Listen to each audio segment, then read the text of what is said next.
Sir Erwin. Hello! Congrats sa new movie. Kay Direk po muna. So, Direk, ano po naging inspirasyon dito sa story po ninyo? Kasi medyo bitin yung teaser trailer no? So, ano po naging pinaka-story niya? Okay, parang synopsis na nga po. No? Yeah, pa. Para siyang, para sa akin, isa siyang depiction ng ano po, ng power sa isang corporate environment na parang itong power na to paglalabanan ng dalawang tao, which is yung character ni Vern saka character ni Jen. So yung power na yun, hindi natin alam kung ano. Pag sabi power, yung parang ano po yung parang possession or yung ganun, hindi yung kapangyarihan. Fantasy. Ayun, so ayoko siyang i-spoil, pero pag-aagawan to ng dalawang characters. Tapos makikita natin kung paano lalaroin ng power yung dalawang characters. Kung ano maging effect nung dalawang nung pagka kunyari nakuha niya yung position, nakuha niya yung position, ano yung maging effect sa kanilang dalawa. Ayun po. And kay Jen, anong feeling maging isang boss sa isang pelikula? Ano po, ang lakas ng power ko dun sa movie kasi boss po talaga ako. Ayun, nakakatuwa yung role ko po dyan kasi power tripping talaga din ako yan. And Vern, gano'n ka nakarelate sa role mo dito sa movie? Actually po, parang personality ko na rin siya na lahat naman tayo may bad side and may good side. So, sa role ko po dito, mabait po ako, workaholic, pero meron palang tinatago na Yun na. bad side. Okay, so congrats sa new movie. Thank you. Thank you. See you around. Thank you, Sir Erwin. Maraming salamat po. Tuloy po tayo sa ating next question. Tito Jo, kayo po ulit. Yes po. Nagulat po. Ayan, kasuyo na po naman. Thank you so much. Bye, Tito Jojo. Jen, nag-research ka para sa role mo kasi medyo kakaiba to sa ibang roles na ginampanan mo.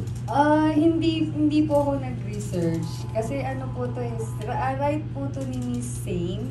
So, friend ko po si Miss Sane dito sa Viva. Kaya, hindi ko po inalam kung ano yung laman ng script niya. Kung ano naman po binibigay sa akin sa Viva na movie. Tinatanggap ko naman kahit ano yun. Hindi like yung mga kilos mo isang executive, gano'n.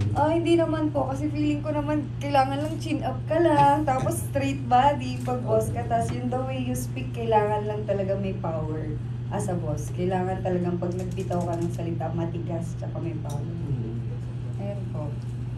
Tapos, kamusta ang pakikipagtrabaho kay Direk? Kay Direk Ayer, first time po kasi siya maka-work. So, chill lang siya. Lagi lang siya nakasmile at hindi siya nagagalit. Oo. Okay po ka-work si Direk Ayer. Chill lang. And si Vern, na ba natin work to? First, no? Dalawa. Second time. Alaro, hindi tayo mag-partner. Bale, ito yung first time namin magka-work as partner sa movie. Sa Araro, magkasama kayo. Sa Araro, eksena. magkaibang eksena, pero episode po kasi yun. So, okay din naman po si Vern ka-work. Madali lang din ka-work. Anong mga discoveries mo sa kanya? Makulit. Makulit si Vern, tapos mapagmahal. Mapagmahal siya. Pag sinabing mapagmahal. Mapagmahal, kwento po siya about sa love. Kaya alam ko po. Sa love life niya. Sa love life lang. Kaya alam ko kung mapagmahal siya. Love. Ikaw, Bern, kamusta yung ano mo dito? Yung ano po? Yung experience mo while doing the movie? With co-workers po. Oo. Tsaka Si kay Jen- Direk. Okay, kay Direk IR po, sa pag-ano ko sa kanya, very tahimik po talaga siya ng director. Pero sobrang galing niya po magturo. And very comfortable po kami na naka-work namin si Direk kahit I'm looking forward nga na sana sa darating mong movie. Yan, meron pa kaming next project. Pagka naman. Pagka naman. Ayun ang inaano ko po. Very smooth po yung namin, yung taping po namin. Hindi po kami natagalan. Marami po kaming magandang shot. Yun. Ayan. Tapos, Kay Jan naman po, matagal na po kami magkaibigan ito eh. Matagal na po kami magkaibigan, makulit na po talaga siya. Ayan, so... Yung mga eksena nyo umikot lang sa loob ng opisina.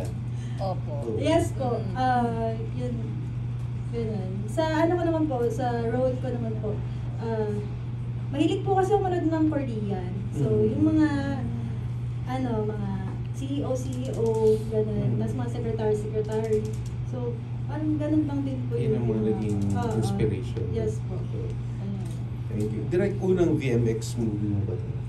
Pang-apat. Ano yung sabi? Panibugho, Salisihan, Kaulayo, tsaka ito po. Anong pagkakaiba na ito sa previous projects?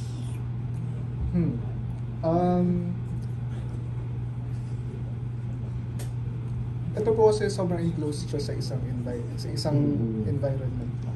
So umiikot lang talaga yung buong kwento sa isang opisina. Maliban dun sa mga dati ko po, lumalabas na kami maraming location. Ito isa lang talaga. So ang challenge nun is papaano siya magiging interesting sa audience. Nakakita lang sila ng opisina, pantry, conference room. So parang binabawi namin siya sa sa storytelling, sa treatment, pati sa shots. Saan ang location doon? Sa BGC po.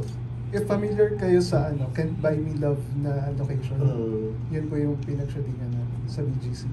Bakit BGC napili mo? Pwede naman yung dito. Ang daming kwarto sa kasi marami pong pinagdaanan yung pagpili namin ng opisina kasi. Siguro po dahil visual ako pagdating sa sa mga bagay-bagay. So every ocular namin pag hindi ko talaga gusto yung pag hindi ko na visualize yung mga eksena ng dalawa doon, hindi ko siya pinipili po. So hanggang sa nag-end up kami, siguro magsushoot na kami, kinabukasan nag-change pa kami ulit ng location kasi hindi kasi ganun ako ka-happy doon sa unang pinili namin location. So pagdating nung nung day before, nag-emergency kami, ocular dun sa isang location na nakita ng namin, ng location manager. So yun, nagustuhan ko po. Sobrang pasok na pasok doon sa sa kwento na na-visualize ko po. At inataranta yung line code mo. Line beat lang Tapos, direct yung kwento nito nangyayari sa tunay na buhay. O nangyayari na sa tunay na buhay. Sa tingin ko po nangyayari talaga siya sa tunay na buhay. Kasi nga po, para siyang parang sabi ko po kanina is, ito po ay dramatic depiction po ng isang working or corporate environment. Na kunyari, na-experience natin, kasi ako po maliban sa Viva, nag-work po sa corporate environment. Kaya alam ko po yung nangyayari sa sa labas, tsaka sa loob. So, yung mga nangyayari po sa dalawang characters, nangyayari po talaga siya sa totoong buhay. So, para sa akin, madali siya i-translate visually. Madali rin siya i-translate in terms of storytelling. Kasi na-experience ko rin po talaga siya. So, yun nga po, bago kami magsimula ng shooting namin, kinausap ko sila na aralin talaga yung script. Na parang isipin nila na sila yun, yung characters. Nagbigay din ako sa kanila ng mga pegs na mga movies. Para lang, kasi hindi ko naman na-expect na na pare-pareho kami ng experience sa buhay. So kung ano yung sa tingin ko malapit na nangyayari, yun yung pinapanood ko sa kanila. Pero ayun, nagulat ako nagawa nila. Yes, na-deliver nila. Sabi ko parang, kunyari, nirequest ko, umiyak kayo. Sabihin ko lang, nagagawa nila. Tapos, yung parang, may mga levels kasi na Sa casting direct, ikaw ang pumili. Sa casting po, may present yung Viva sa akin ng mga ng mga actors. Tapos pina-approve sa akin. Sabi ko po, ako po wala po akong parang bias pagdating sa pagpili ng artista. Gusto ko po kasi laging bago yung katrabaho. Kasi pag nasa-stuck ako sa isang artista every time, parang kilala ko na masyado eh. So parang na-challenge ako kasi bago na naman po sila. Tingin ko bumagay kay Jen yung role. Yes sa itsura niya, no? Doon pa lang po, talaga. sa look test pa lang po, sabi ko, inutos ko sa hair and makeup. gusto ko makita sa kanila yung hindi pa nakikita ng mga viewers ng Viva Max. Kay kay Vernon, iniba din po namin yung look. Kaya pag pinanood niyo po, iba yung makikita niyo sa kanila. Sa trailer, napaka-conservative ng Yes, itsura. correct. Thank you, Direk. Thank you. Thank you, Tito Jo. Very interesting. Nakakatawa. Bagay pala kay Jen yung corporate boss lady at Tara. Kaya talaga yung herlo mo ngayon. True, very boss. True. Nakakaloka. Oo. Maraming salamat. Tuloy po tayo. Our next question will be coming from Miss Mary Chris Nicasio from Hataw.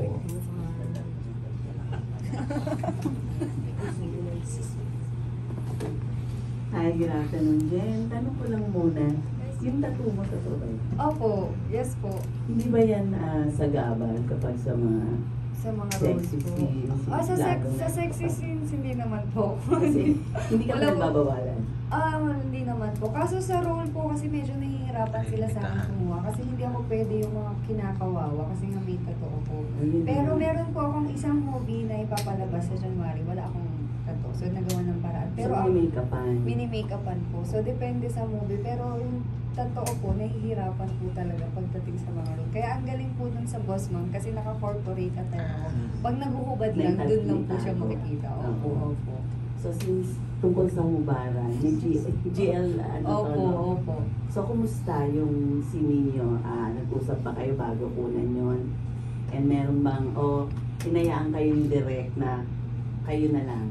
Ano po, ginate po kami ni Direk. Tapos kami naman po ni Bern dahil magkaibigan na po kami dati pa. So, parang nilalaro na lang din po namin yung scene. Parang wala lang po sa akin. Parang naglalaro lang. Parang kami. naglalaro lang po kami dun sa GL namin. Kaso sa GL po kasi namin magkaiba. Hindi ako dito yung, basta panoorin niyo po, iba kasi yung ginawa niya sa akin dito sa GLC. Normal na GLC, lagi kasing ako. Laging ako yung Ikaw yung nagmamaning obra. So dito iba po yung makikita niyo sa akin talaga as boss ma'am. Iba po. So, hindi ka naging boss? Hindi ako dito naging sa boss. Love scene. Love yung scene. dalawa? Talaga po. Opo. Baby po ako dito. So, direct, kung nailangan mo bang i-guide din si Bernstein, siya yung magmamaniobra dun sa love scene nila? Yes po. Kailangan po talagang i-guide yung po. Kasi mas-silent po yung mga eksena. Mm-mm. So, kailangan po, doon pa lang bago i-shoot, alam na namin yung blocking. Para kunyari, yung camera, alam namin kung saan ito pwesto. Para tago talaga. Pero may mga hindi ko alam kung dahil ba sa evolution to ng Viva Max. Kasi yung nag-start ako ng 2023, may mga bagay na mga bawal gawin. Na ngayon, pwede na pala siya. Na ayoko sabihin, pero panoorin nyo, na-shock lang ako. Kasi pwede na pala siyang gawin. So, panoorin nyo na lang po. Kasi, ayun, basta, hindi naman kami pinigilan ilagay siya. Pero nandun siya sa pelikula. So, may guess nyo po kung ano yung sinasabi ko. Yes. Pero yun po, may mga dating limitations na ngayon pwede na po. Nakakagulat lang na you're doing a sexy sa movie tapos nasa-shock ka pa. Yes po. So, ganun siya ka-grabe ba? Oo. May mga eksena po, na-record talaga. Makwento ko lang po kasi Sige po. kasi nga nasa nasa parang office space na shoot. Hindi maiiwasan kasi may yung office space na yun, may nag-opisina talaga. So nandun kami sa office ng boss. Tapos nandito sa labas yung mga yung mga totoong empleyado. So ako, kinakausap ko yung yung team ko, yung DOP ko. Sabi ko, pwede ba natin palabasin yung mga tao? Tapos sabi, direct hindi pwede kasi working hours nila. So paano to? Kasi narinig sila nag-uumol. So parang medyo para sa akin gusto ko protektahan din naman sila. Na kasi nga masailan nga eksena. Pero ang ginawa lang namin is pinaintindi doon sa mga tao na ito yung eksena na shoot namin. So kung may marinig man kayo, may makita kayo, pero nakatago po yun hindi nila nakikita. Naririnig lang talaga nila. Malakas lang talaga yung sound na kinikreate nila sa loob. in-explain na lang po namin. So, naintindihan naman po nila. So, ayun po. Na-share ko lang. Kila Jen and Vern, since may mga empleyado nga doon, syempre kahit sounds lang yung naririnig nila, parang nakakailang ba? Ako po hindi, kasi trabaho, focus po talaga ako sa work, pag work. Parang bahala na kayo dyan, basta gawin ko lang yung trabaho ko. Ganun Sa akin po. naman po, hindi ko alam kung saan din yung empleyado ko. Kasi, diba? Hindi ko nga alam yung empleyado pala nandun. Meron Akala ko na. lahat yung mga Mga staff natin. Habang habang sinushoot talaga natin. Nandun po. Wala namang yung issues of, Wala naman po. Sinabihan na po sila ng, ng mga boss nila na may mag-shoot. Tapos sinabi rin Viva Max. So, aware naman sila. Imagination na lang nila. Oo, yun na lang. Kung sinabihan sila ng boss, huwag kayong manonood, pwede kayong makinig. Pag sabi ni Kuya, phone in question, kung wala naman, nung paglabas nyo merong siyempre, oo, Okay, nakipicture. nakipicture. Kasi naririnig na yung ungol. Meron ba? Oo. Meron ba? Meron po, pero after na. Tapos na po kami. Ang hirap nun nagpa-picture dahil narinig yung ungol. Paano nila malalaman kung sino? Te, pa-ungol nga te. Ay, ito yun, pa-picture. Video great with Ungol. Video with ungol. Salamat po, Ms. Vargas Nicasio from Hato. Tuloy po tayo with Sir Von Rawet from Cinema Bravo. Since you mentioned that this is not your first time anymore, how do you prepare yourself emotionally and physically in every scene you make? Paano ba ako nag-prepare? Binabasa ko po talaga mabuti yung script. Actually, hindi ko siya isang beses lang binabasa. May nagsabi sa akin, huwag mong basahin ng paulit-ulit kasi parang mapapamiliarize, parang maaano ka na dun sa script. Pero ako kasi, kailangan ko siya paulit-ulit basahin kasi meron ako mga hindi naiintindihan sa una kong basa. So, binabasa ko siya ng paulit-ulit hanggang nagsisink-in na siya sa akin. Nagsisink-in na ako dun sa characters. So, yun. Kailangan, yun yung preparation ko. Basahin talaga ng basahin para mas maintindihan. Anyway. Sa sex scenes naman, parang, it comes naturally. Parang ayun na talaga yung talent ko. Ayun po.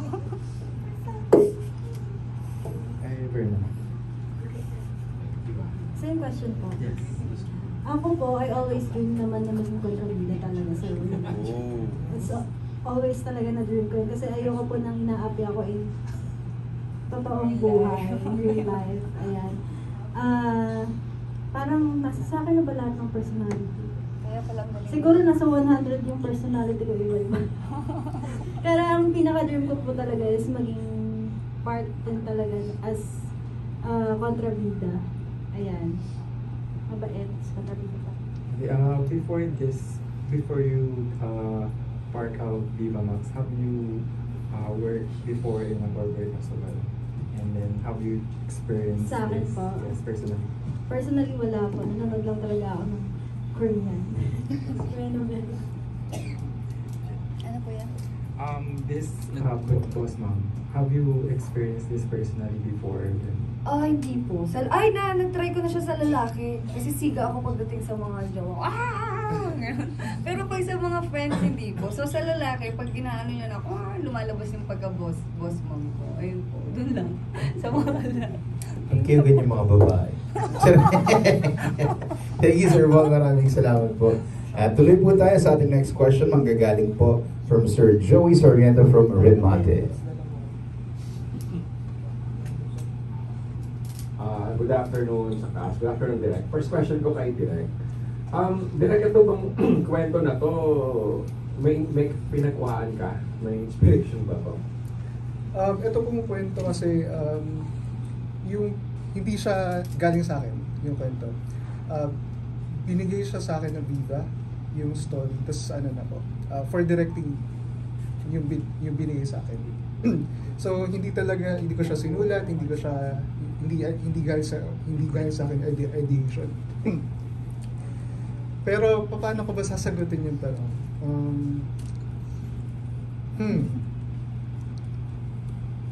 Siguro mas magandang sagutin na lang siya kung paano ko siya i-translate yung kwento into ano po, a visual narrative po. So parang, kasi kaibigan ko yung writer, si Zane. Nagulat nga ako kasi ano po, producer ko siya sa previous na ano, na Viva Max ko. Tapos nagulat ako, susulat din pala siya. So, ang ginagawa ko is, dumidirect ako kay Zane. Kung ano yung naiisip niya sa bawat eksena na. Kasi may mga eksena na para sa akin na baka hindi kami pareho, hindi kami pantay ng pagkakaintindi. So, lagi akong, nagko-consult kay Zane pagdating doon. Pag-translate naman sa, sa pelikula to a visual narrative, siguro kinakausap ko yung buong team. Upuan talaga namin na isang buong team yun. Except sa mga artista po muna. Na kung paano ko siya na-visualize. Para pagdating po sa, sa shoot is, iisa na po yung look. Alam na nila kung ano yung sinasabi ko sa bawat eksena. Tapos naka-shotlist na po siya lahat. Ganun po. Okay. Hindi ko napanood yung trailer kanina, direct. So, correct me if I'm wrong, ano ba to? Parang boss mom is like alpha female sa isang kumpanya. Yun ba yung hina-highlight dito? Yes po. Ganun siya. Parang may isang terror na terror na boss. Na parang galit lahat ng mga tao sa paligid sa kanya. Which is yung character ni Jen. Pero may time na parang yung question dun is, babaliktad ba yung mundo sa kanya? Mararanasan ba niya yung nararanasan ng mga tao sa paligid niya? And kung mangyari man yun, ano yung experience niya na yun? Ganun yung mangyari. Parang, ayun po. So, abangan na lang po natin sa episode. Direct, most of the scenes ba, or most of the love scenes nangyari sa opisina? Yes po. So, walang scene sa bedroom? Wala po. Lahat opisina. Office, pantry, ano ba? CR. Pinalitan namin yung CR. Kasi mahirap kunin yung permit ng CR. Buti pumayag yung office.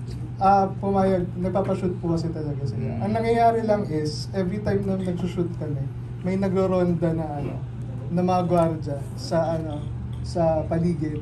So hinaharangan na lang namin. Kahit yung mga CCTV, tinakpan namin lahat. Kasi baka ma-record eh. Right. So para lang maprotektahan yung mga artista. Kasi nga masaselan yung mga eksena. So as in tatakpan talaga namin yan. Tapos kunyari parang geto, yung bintana, kita kasi sa labas. So ang galing lang ng DOP ko, si Eman Liwanag yung DOP. Ang dilim sobra ng natong room na to. Pero inilawan niya ng madilim. Pero pagdating sa monitor ko, ang liwanag. Siya. Abangan niyo na, tingnan niyo sa kung papaano. Kasi marami talaga eksena na nakatabi yung bintana. Pero isipin niyo, pag pinanood niyo to, sinut namin siya na madilim. Pero pag napanood niyo, iba yung look. Ayun, ganun po. Thank you, Direk. Sa dalawang sexy stars na, kay Jen at kay Fern, since na-experience yun sa movie makipag-love scene sa iba't ibang parte ng opisina, in real life love making, saan kayo mas komportable makipag-love making? Sa bedroom, or sa pantry, or sa dining table? What? Sa kama talaga. Kama. Kasi madami kang pwede magawa sa kama, tapos di masakit kasi malambot. Kaya doon po sa kama, bedroom ako. Can you share ano bang experience mo dun sa mga hindi kama? Masakit po sa tuhod, lalo na pag, alam mo na yun, ganun style. Masakit po sa tuhod eh. Siyempre masakit din sa partner kung mahirapan siya sa bed, mas comfortable. Mas comfortable, mas maluwag, kahit saan kayo umulo dyan, okay lang. Sa bedroom po. May point ka na. About Seaburn? Ako po, gusto ko talaga sa bed. Pero parang gusto ko naman matry yung outdoor. Outdoor like open air, gano'n? Yeah, like so terrace. Yung mga gano'n. Parang mas may thrill. Pero na-experience mo na rin yung other than bedroom? Before. Thank you po. Sir Joey, salamat po. Tukol naman dun sa outdoor. Uy! Sandali lang. Wait lang. Joke lang, Bern. Pero nagigets ko yun na, syempre, may thrill din. Pero gets ko din naman yung sa kama, totoo yun. Saka natawa ko sinabi niya kahit saan ka umulo. Diba? Okay. Parang ang dami mong ginagawa talaga. Kaya, nahalata tayo dyan. Tanda mo, ang isda nakahuli sa bibig. Salamat po. Next question po manggagaling po kay Naz Tavares from Pelikula Mania.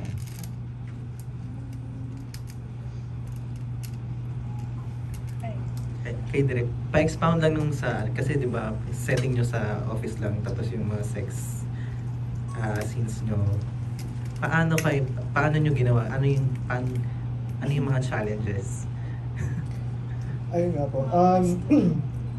Parang yung na-mention nila kanina, na mas preferred nila yung bedroom kaysa sa other locations or spaces. Napansin ko din po yun sa kanila, na parang medyo mahirap yung gawin. For example, may eksena kami sa Panty. Na eksena yun ni Errol tsaka ni Jen.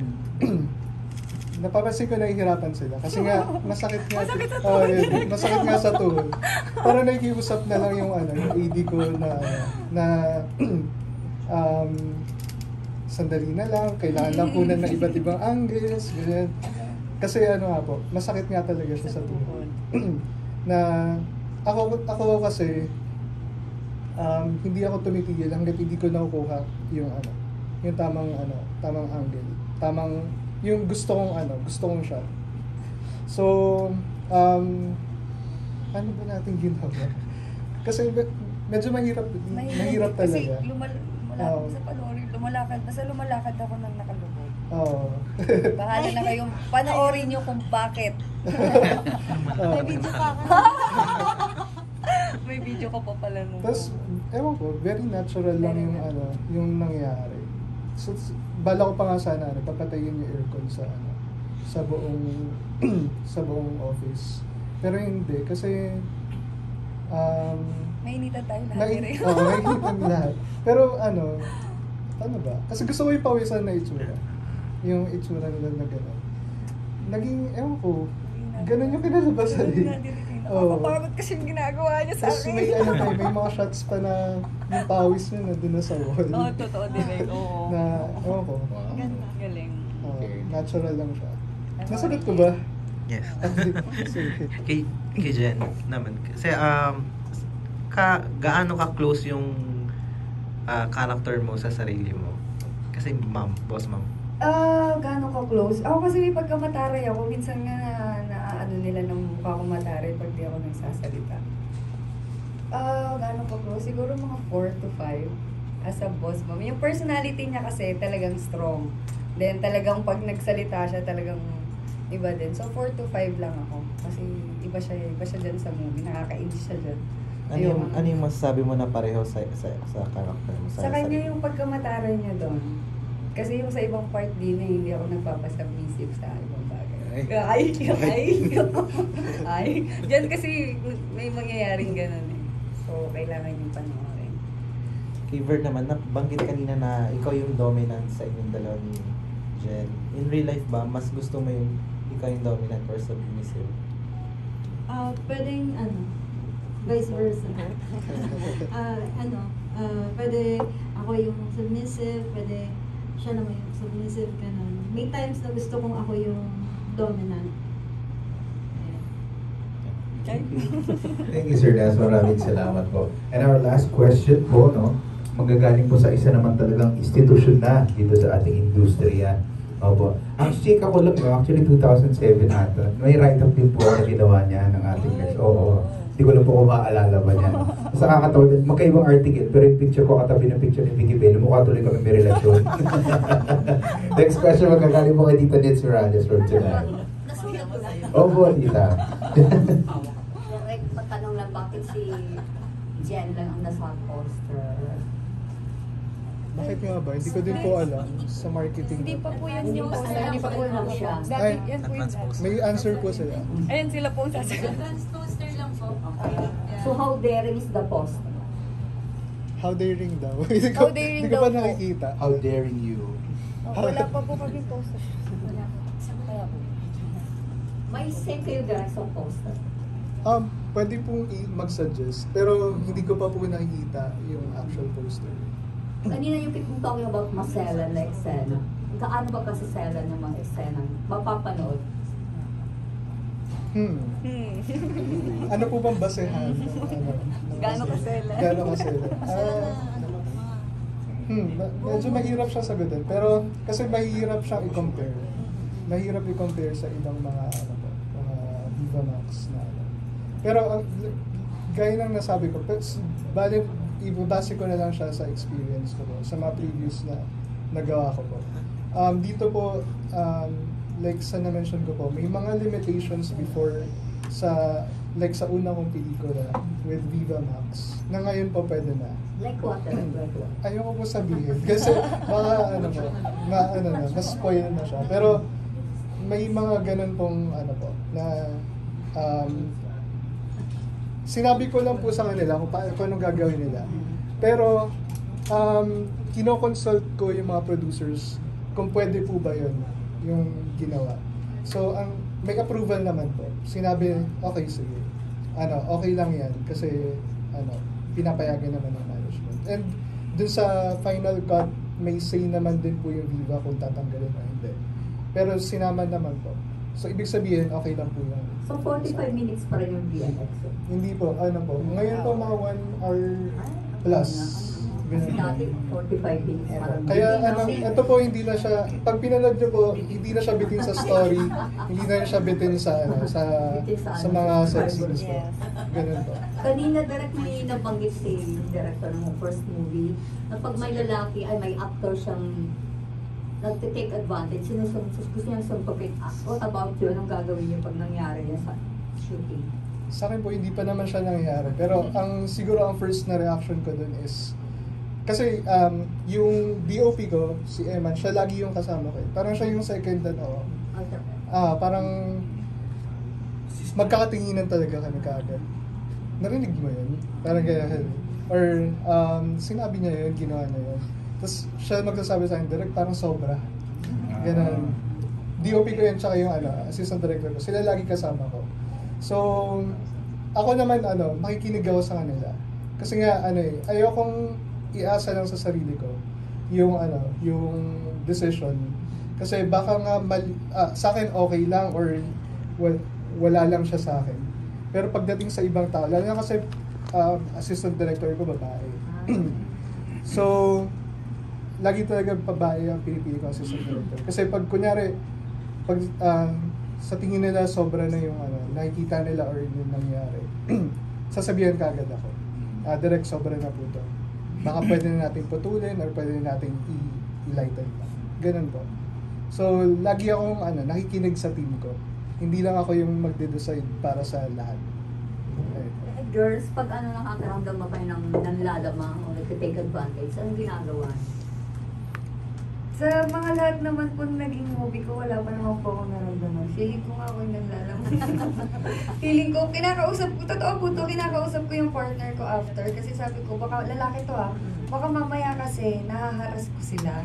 Mamaya kasi ganun yung pakiramdam nila, di ba? Mas okay, parang mas okay na sa akin na ako yung nangaharas kaysa ako yung hinaharas. Ayun po. Sa akin po, susunod na siya. Pag meron ganun po, of course, unang-una ko po sasabihin si Direk na hindi po comfortable sa taong to. Sila po naman ganun pangyayari sa inyo? Wala pa po, so far. Mabalik ka na sa inyo. Okay, thank you. Thank you po.